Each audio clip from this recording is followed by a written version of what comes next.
Бул маанилүү маалымат сиздин жана жакындарыңыздын өмүрүн сактап калууга жардам берет. Кыргызстанда аялдар эң көп ооруган рактын бир түрү бул жатын моюнчасынын рагы.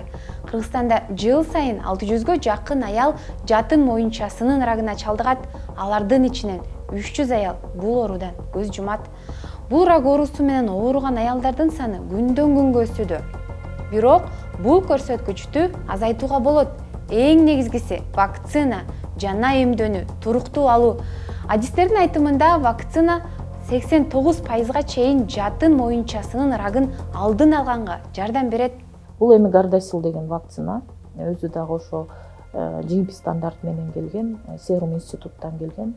Бул вакцина өзү көп жылдан бери, бизден эле мурун 2006 жылдан бери көп өлкөлөр колдонгон, 203 өлкө колдонгон.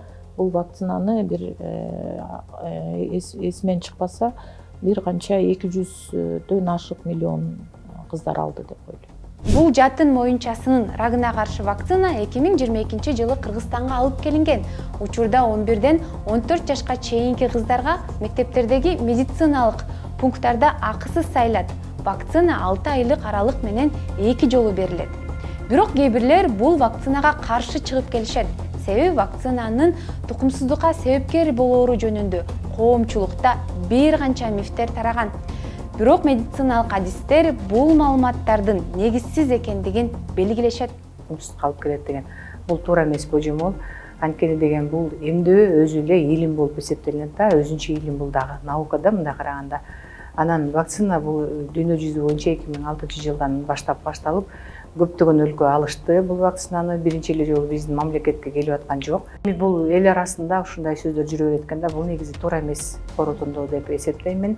Анткени деген бул наоборот ошол жатын оорусунун рагынан сактай турган бул вакцина болуп эсептелинет. Ооба, ден соолук бул эң баалуу байлыгыбыз. Келгиле бул маалыматты бөлүшүп, бири-бирибизди коргойлу.